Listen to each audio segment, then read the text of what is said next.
പതിവില്ലാതെ ഇന്ന് രണ്ടുപേരും വലിയ സന്തോഷത്തിലാണല്ലോ. എന്നാ പറ്റി?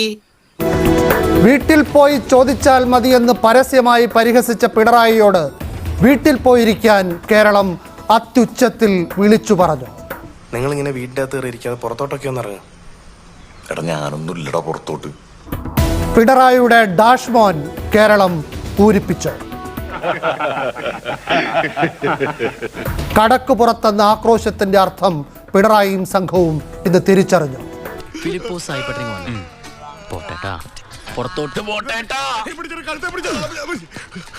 ജനരോഷത്തിന് ഇങ്ങനെ തകർന്നടിയാൻ LDF അല്ലാതെ മറ്റാരുണ്ട്? ഒന്ന് നിർത്തുവോ? മനസ്സമാധാനം തരുമോ? നിർത്തൂലടാ. അമ്മാരി ഷോയിലെ കുറച്ചാളായിട്ട് നീ അവിടെ കണ്ട് കാണിച്ചു കിട്ടിയത്. കേരളത്തിലെ CPM ബംഗാളിന്റെ അതേ പാതയിലാണോ?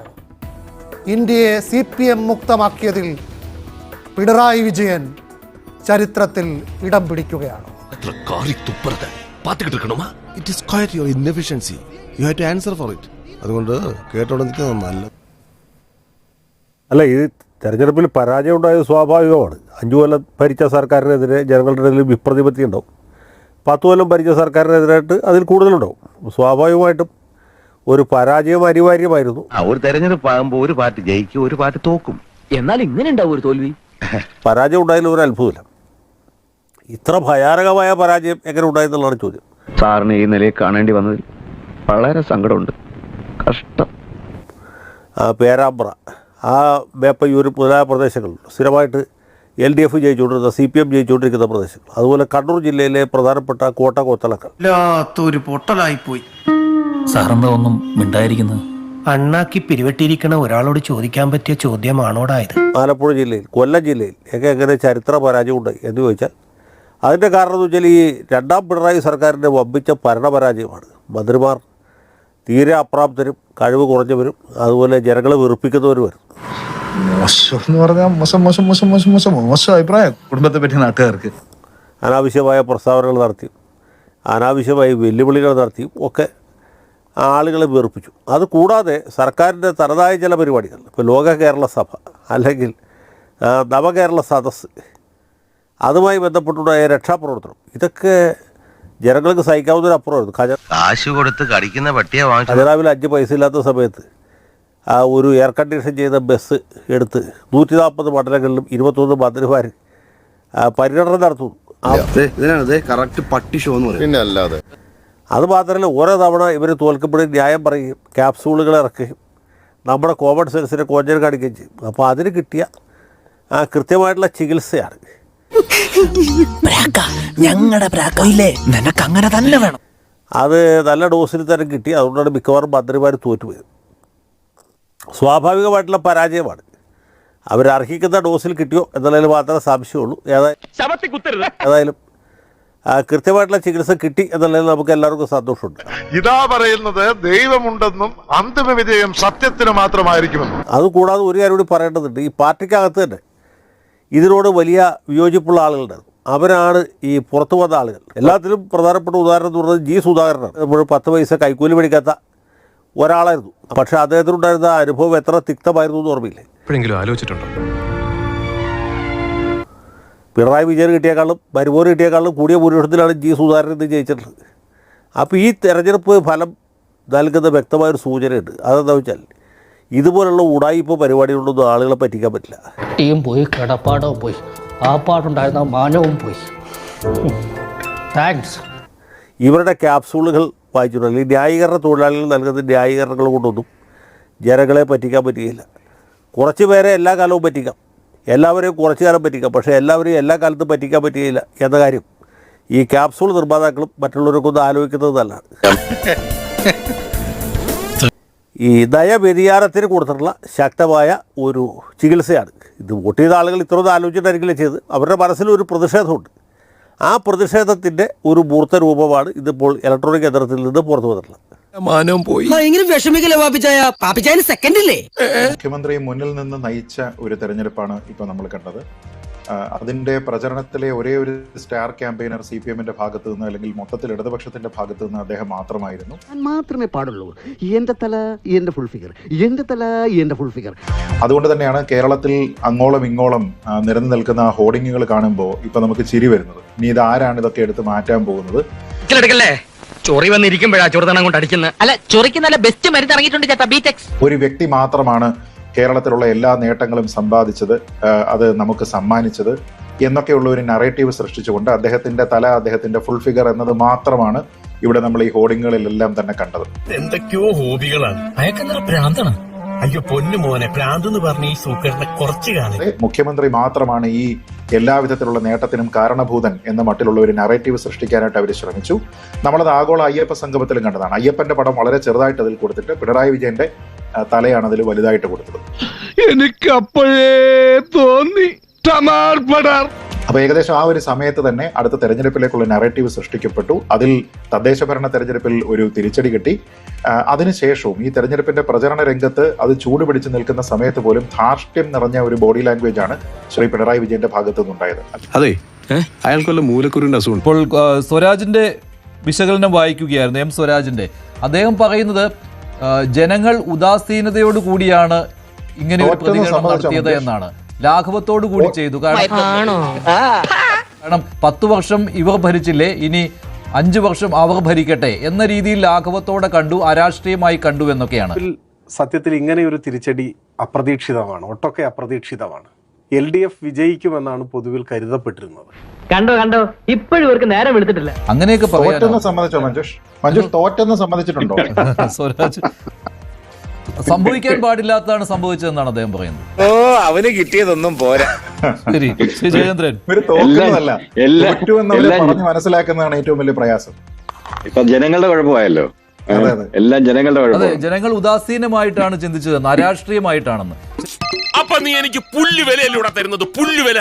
നമ്മളെ മലയാളികൾ ഇത്രത്തോളം ഒരു നന്ദിയില്ലാത്തവരായി പോയല്ലോ എന്ന് ഞാൻ വളരെ ദുഃഖത്തോടെ ഞാൻ പറയണം. കാര്യം 10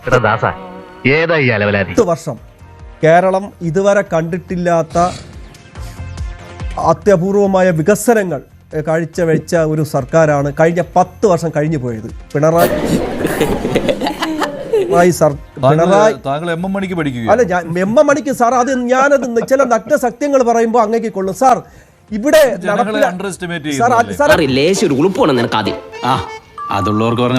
ഇവിടെ നടപ്പിലാക്കാൻ കഴിയില്ല, അസാധ്യമാണെന്ന് പറഞ്ഞ സാറേ, ഒരു മിനിറ്റ്, അസാധ്യമാണെന്ന് പറഞ്ഞ പല പ്രൊജക്ടുകളും ഇച്ഛാശക്തിയുടെയും അദ്ദേഹത്തിന്റെ ലക്ഷ്യബോധത്തിന്റെയും ഫലമായി അദ്ദേഹം നടപ്പിലാക്കിയ ഒരു മുഖ്യമന്ത്രിയാണ് പിണറായി വിജയൻ.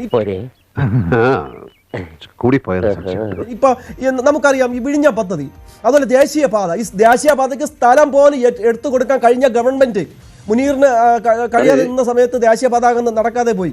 ഈ സർക്കാർ സമരം ചെയ്തത് നിങ്ങളുടെ പാർട്ടി. ഞാൻ സംസാരിക്കില്ലേ സാർ?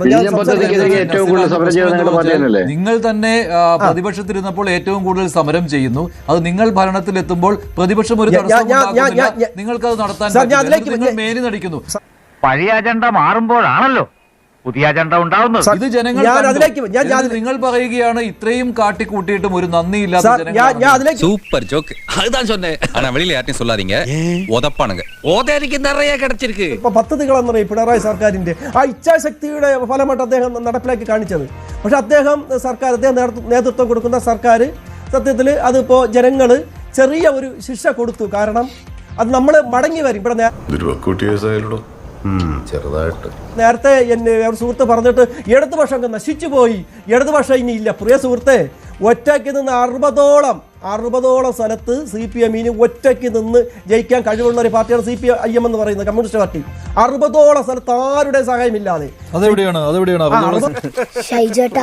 നിങ്ങളുണ്ടല്ലോ എന്തൊരു തള്ളാണ് ചേട്ടാ. അത് പരിശോധിച്ചാൽ കിട്ടും. 60ഓളം. അത് മാത്രമല്ല കേരളം എന്ന് പറയുന്നത് ഞാൻ പറയട്ടെ, കേരളം എന്ന് പറയുന്നത് മനുഷ്യനോ ഈ കോൺഗ്രസിന് നെഞ്ച് കൈവച്ച് കോൺഗ്രസ് നേതാക്കൾക്ക് പറയാൻ പറ്റുമോ? ഇവിടെ പൗരത്വം നടപ്പിലാക്കാൻ കഴിയില്ല, സാധ്യമല്ല. പൗരത്വം അറബിക്കടലിൽ എന്ന് പിണറായി പറഞ്ഞതുപോലെ ഇനി വരുന്ന കോൺഗ്രസിന്റെയോ മുസ്ലിം ലീഗിന്റെയോ മന്ത്രിക്ക് മുഖ്യമന്ത്രി ആരായിരുന്നാലും പറയാൻ പറ്റുമോ? നീ ജനിച്ചപ്പോഴേ ഇങ്ങനായിരുന്നോ? NRC ഇവിടെ നടപ്പിലാക്കാൻ സാധ്യമല്ല, പൗരത്വം ഇവിടെ നടപ്പിലാക്കാൻ സാധ്യമല്ല, ഏക സിവിൽ കോഡ് ഇവിടെ നടപ്പിലാക്കാൻ സാധ്യമല്ല എന്ന് ഇരട്ടച്ചങ്കൻ പിണറായി പറഞ്ഞതുപോലെ ഇത് ഞാൻ വെച്ച് പൊറുപ്പിക്കും. വരുന്ന മുഖ്യമന്ത്രി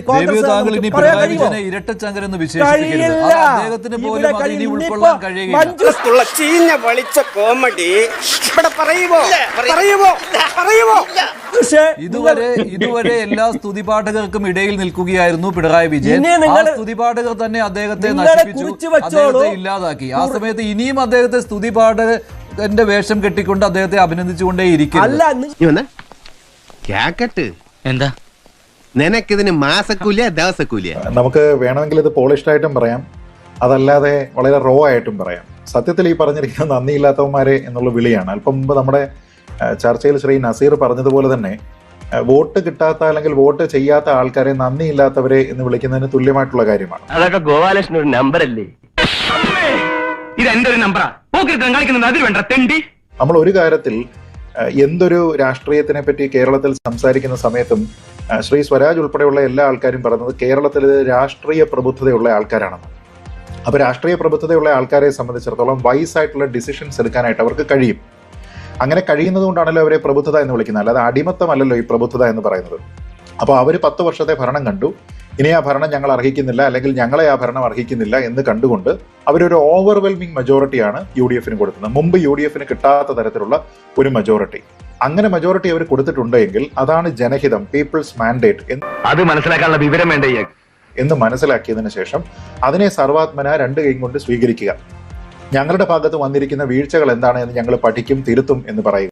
അതല്ലാതെ ഈ പരാജയം അനർഹമാണ് എന്ന് പറയുന്നത് എന്തുകൊണ്ടാണെന്ന് എനിക്ക് മനസ്സിലാകുന്നില്ല. ഇപ്പൊ നെക്ക് ടു നെക്ക് ഫൈറ്റിൽ 71 സീറ്റ് അല്ലെങ്കിൽ 72 സീറ്റ് ഒരാൾക്ക് കിട്ടുകയും ക്ലോസ് ഫൈറ്റിൽ 68 സീറ്റ് വരെയൊക്കെ തന്നെ LDF വരികയും ചെയ്യുകയായിരുന്നെങ്കിൽ അനർഹമായ പരാജയം എന്നൊക്കെ പറയാം. പക്ഷെ കഴിഞ്ഞ തവണ UDF കിട്ടിയിരിക്കുന്ന അത്രയും LDF മുന്നണിക്ക് ഇത്തവണ കിട്ടിയിട്ടില്ല എന്ന് ആലോചിച്ച് നോക്കുക. ഇപ്പൊ തന്നെ ആകെ നാറി. ഒരു കാര്യം പറയാം, ഇനി അധികം പരസ്യപ്പെടുത്തണ്ട കേട്ടോ. ഇവരിവിടെ BJP അക്കൗണ്ട് തുറക്കിപ്പിക്കില്ല എന്ന് പറഞ്ഞതിന് ശേഷം BJP ചരിത്രത്തിൽ ആദ്യമായിട്ട് 3 സീറ്റ് കിട്ടിയിരിക്കുന്നതിനെ പറ്റി ആലോചിച്ച് നോക്കുക. പിന്നെ മുസ്ലിം ലീഗുമായിട്ട് കമ്പയർ ചെയ്യുന്ന സമയത്ത് 1-2 സീറ്റുകൾ മാത്രമാണ് CPM കൂടുതലായിട്ടുള്ളത് എന്നതിനെ പറ്റി ആലോചിച്ച് നോക്കുക. അപ്പൊ ആൾക്കാർ ഇവിടെ തൂത്തെറിയുകയാണ് ചെയ്തത്. എന്റെ അടുത്ത് ഞാൻ താമസിക്കൂല. അപ്പൊ തൂത്തെറിഞ്ഞ രീതിയിലത്തേക്കുള്ള ഒരു പരാജയം വരുമ്പോൾ അതെങ്ങനെയാണ് അനർഹമാകുന്നതെന്ന് എനിക്ക് മനസ്സിലാകുന്നില്ല. ഇത് അർഹിച്ചതാണ്.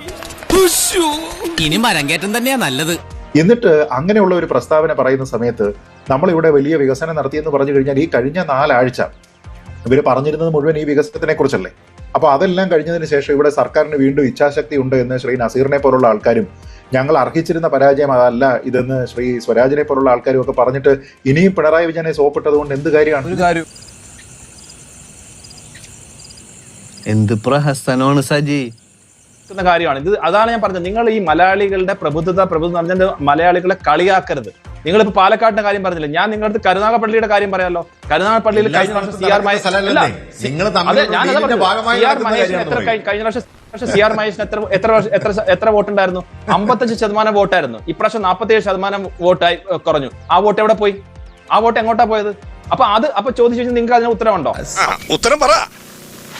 അപ്പൊ അതുപോലെ വോട്ട് മൊത്തമായിട്ട് കുറഞ്ഞത് കേട്ടില്ലേ സാർ? അപ്പൊ അവിടെ SIR ആയി. അപ്പൊ നേരത്തെ SIR അവിടെ മാത്രം, അത് തെറ്റാണ്. അതാണോ യഥാർത്ഥ രാഷ്ട്രീയക്കാരൻ? 5 മിനിറ്റ് മുമ്പ് താൻ പറഞ്ഞു. അതാണ് പറഞ്ഞത്, നിങ്ങൾ BJP ജയിക്കുകയാണെങ്കിൽ അതിനെ അംഗീകരിക്കുക. 10,000 വോട്ട് കുറഞ്ഞു CR മഹേഷിന്. എങ്ങനെ കുറഞ്ഞു? അതെങ്ങോട്ട് പോയി? അപ്പൊ അത് BJPയിലേക്കാണ് വന്നത്.